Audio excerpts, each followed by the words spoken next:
ప్రతి ఒక్కరూ హిందూ ధర్మం కోసం పోరాడాలని గోషామహల్ ఎమ్మెల్యే రాజాసింగ్ అన్నారు.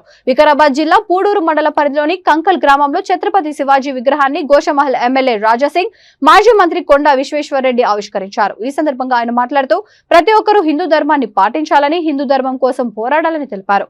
అయోధ్య రామ మందిరం తరహాలోనే త్వరలో కోర్టు ఆదేశాలతో మధుర, కాశీలలో కూడా ఆలయాలు కట్టి తీరుతామని అన్నారు. అదేవిధంగా దేశంలో 40,000 ఆలయాలను పునర్నిర్మాణం చేయడమే లక్ష్యమని తెలిపారు. ఛత్రపతి శివాజీ ఆశయాలను ఆదర్శంగా తీసుకుని నేటి యువత ముందుకు సాగాలని తెలిపారు. ఈ కార్యక్రమంలో PSCS chairman Satish Reddy, ZPTC Meghamala, Raghu Pantulu, గ్రామ పెద్దలు పాల్గొన్నారు.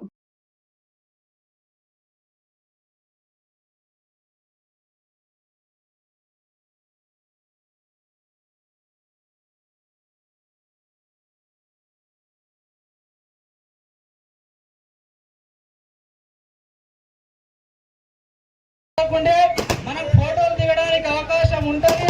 మీరెవరు కూడా నిలబడి ఏం చెప్తాడంటే బాబరీ మస్జిద్ షహీద్ హో గయి, బాబరీ మస్జిద్ జిందాబాద్, బాబరీ మస్జిద్ థీ హై और रहेगी. నీకెందుకురా ఆ బాబరీ మస్జిద్ తోని సంబంధం? ఆ బాబర్ ఎవరు? మన భారతదేశంలో పుట్టిండా?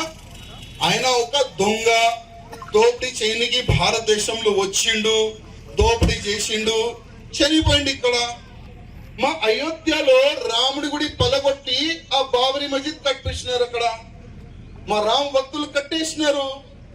మళ్ళా దాని తర్వాత మీ రాజ్యం వచ్చింది, మీరు పలగొట్టినారు.